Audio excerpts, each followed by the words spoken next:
নমস্কার, কেমন আছেন সবাই? শিল্পী লাইফস্টাইলে সবাইকে জানাই অনেক অনেক স্বাগত। অনেক দিন পরে একটা লং ভিডিও পোস্ট করছি। তো তোমরা সবাই কেমন আছো? সবাই খুব ভালো আছো, আমিও বেশ ভালো আছি। তো আজকে আমরা সবাই মিলে একটু ঘুরতে বেরিয়েছি। অনেক দিন হয়ে গেছে, ঘোরাও হচ্ছে না, তোমাদের সাথে লং ভিডিও শেয়ারও করা হচ্ছে না। তো ভাবলাম যে তোমাদের সাথে লং ভিডিও শেয়ারও করা হয়ে যাবে আর আমাদের ঘোরাও হয়ে যাবে। তো বেশি দূর যাইনি, আমাদের কন্যাকুমারী গিয়েছি ঘুরতে। তো এখানে তো অনেকটাই মানে ভিডিও তোমাদের সাথে শেয়ার করেছি। তো আজকে গেলাম অনেকদিন পরেতে, ভাবলাম যে তোমাদের সাথে একটু শেয়ার করে দেই। তো এবার অনেকদিন পরে গিয়েছি, তো অনেকটা চেঞ্জ হয়ে গেছে কন্যাকুমারী। তো প্রথমে একটা দোকানে চলে এসেছি, তো যেহেতু দিদি চলে যাবে বাড়ি, তো এই জন্য কিছু কেনাকাটা করতে এসেছে। তো বলছে তুমিও চলো, একটু ঘোরাঘোরা হয়ে যাবে আর আমি কিছু জিনিসপত্র কিনে নিয়ে চলে আসবে। তো বললাম তো ঠিক আছে চলো, অনেকদিন হয়েছে যাচ্ছি না কোথাও, তো চলো ঘুরে আসি। তো ওই যে কন্যাকুমারী চলে আসলাম। আর কন্যাকুমারী এই যে মন্দিরটা দেখতে পাচ্ছ, এই মন্দিরে ওই যে ওই ব্রিজটা হয়েছে, ওই ব্রিজ কিন্তু মানে ওই মন্দির থেকে ওই মন্দিরে আসা যাবে এরকম একটা সিস্টেম করেছে। তো আমি ওই এখানে আমরা কেউ যাইনি, যে ব্রিজটা তৈরি হয়েছে আর দেখতে যাইনি। তো যদি এই মন্দিরের ভিতরে যাই অবশ্যই তোমাদের সাথে আমি শেয়ার করব।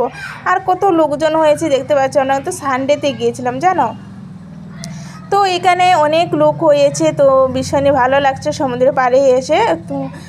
তো এখানে কিছু মানে ভিডিও তোমাদের সাথে শেয়ার করলাম। আর এই যে দেখো আমরা দুই দিদি, আর এত হাওয়া দিচ্ছে কি বলবো বন্ধুরা, চুলগুলো তো আর মানে সুন্দর হয়ে থাকছেই না, এদিকে সেদিকে চলে যাচ্ছে। তো আমরা এখান থেকে মানে এসে পড়েছি। এসে এই যে দেখো মানে দরজায় লকটানোর জন্য কত সুন্দর জাজর দিয়েছে, খুবই ভালো লাগছিলো। তো ভাবলাম যে তোমাদের সাথে শেয়ার করি।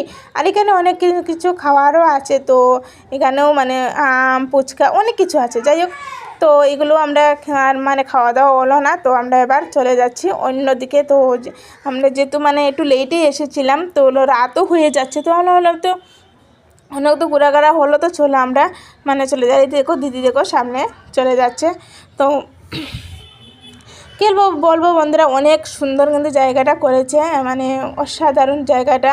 তোমরা যারা তামিলনাড়ু আছো আর যারা এখনও পর্যন্ত তামিলনাড়ু এই কন্যাকুমারী মন্দিরটা দেখতে এখনও পর্যন্ত যারা আসোনি, তোমরা অবশ্যই একবার হলেই এই মন্দিরে আসবে। তো এবার এদিকে এখানে এই যে এখানেও কিন্তু একটা মন্দির আছে, মানে চারিদিকে শুধু মন্দির আর মন্দির। আর যে মেন মন্দিরটা এটা হচ্ছে যে সমুদ্রের মাঝখানে। তো এটা যাওয়া হয় যে এখানে বোর্ড আছে, বোর্ড ধরে তুমি ওই মন্দিরে যেতে পারবে, টিকিট কেটে তুমি ওই মন্দিরে যেতে হবে তোমাকে।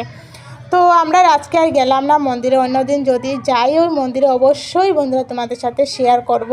কিন্তু মন্দিরটা না অসাধারণ, যারা গিয়েছে তোমরা অবশ্যই জানো এই মন্দিরটা।